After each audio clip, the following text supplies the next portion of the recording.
Okay, today I'm going to talk to you about soul ties, the invisible chains that binds. Family, I want to talk to you about something many people are living with but don't even have language for. Soul ties. Soul ties are invisible connections between people that go far beyond the physical. There are bonds formed in the soul through intimacy, through deep emotional connection, through spiritual agreements, and sometimes through trauma. And the dangerous thing about soul ties is that you can walk away from a person physically, but the imprint of them is still living inside of you. Have you ever wondered why you can't stop thinking about someone who hurt you? Why? Even after you block their number, delete the pictures, or even move to another city, it feels like a piece of them is still with you. That's not just memory, that's a tie. See, soul ties can be healthy or toxic. A healthy soul tie might come from a godly marriage or a true friendship where two people sharpen and uplift one another. That bond empowers you, keeps you accountable, and pushes you towards your purpose. But a toxic soul tie is like spiritual quicksand. It drains you, it confuses you, it keeps you attached to someone who is actively destroying you. Now let's get real. One of the biggest ways toxic soul ties are formed is through sexual intimacy. Sex is not just physical, it is spiritual. Every time two people come together, there is an exchange. You don't just share a body, you share energy, you share spirits, you share burdens. That's why after being with some people, you don't just feel tired, you feel heavy. You feel off because you picked up something that wasn't yours to carry. But it doesn't stop there. Soul ties can also form through words, through constant communication, through trauma bonding. Have you ever noticed how sometimes people get addicted to their abuser? That's a soul tie. The trauma, the manipulation, the cycle of highs and lows, it binds you to the very person you need to escape. And here's where the danger comes in. Soul ties don't just hold your heart, they can redirect your destiny.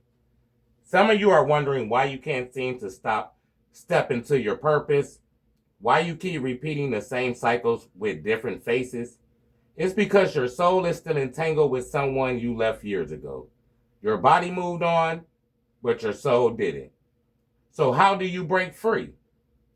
Breaking soul ties requires intentional work. Number one, awareness. You can't break what you won't admit. Stop romanticizing what broke you. Call it what it was, bondage. Number two, renunciation. You have to speak it, declare that every soul tie not aligned with your destiny is broken. There's power in your words. Number three, release. You got to let go of the reminders, pictures, gifts, playlists, just checking in texts. Cut them off. Every door you leave open is an entry point for that tie to strengthen again. Healing. Replace what was toxic with what is whole. Spend time rebuilding your identity. When you know who you are, you stop attaching yourself to people who don't deserve you. Spiritual covering, prayer, fasting, and seeking divine strength are critical because soul ties aren't just emotional, there are spiritual chains, and spiritual chains require spiritual weapons. Let me tell you, when you break a soul tie, you don't just get your peace back, you get your clarity back. You stop confusing chaos with passion. You stop thinking abuse is love. You stop mistaking attention for commitment. You remember what it feels like to belong to yourself again. Some of you are holding on to the soul ties that were never meant to exist in the first place. That's why it hurts so much. It's because your soul is bound to someone who was never assigned to your destiny. It's like trying to plug the wrong lock.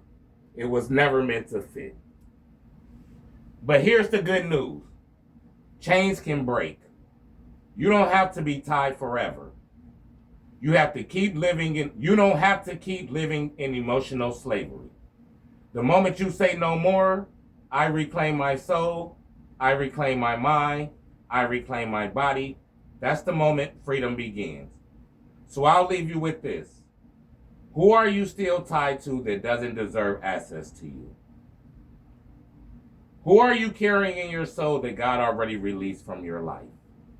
And how much longer are you willing to let them block your peace, your joy, and your destiny? The choice is yours. Break the tie, free your soul. Walking to that belongs to you. Still I rise.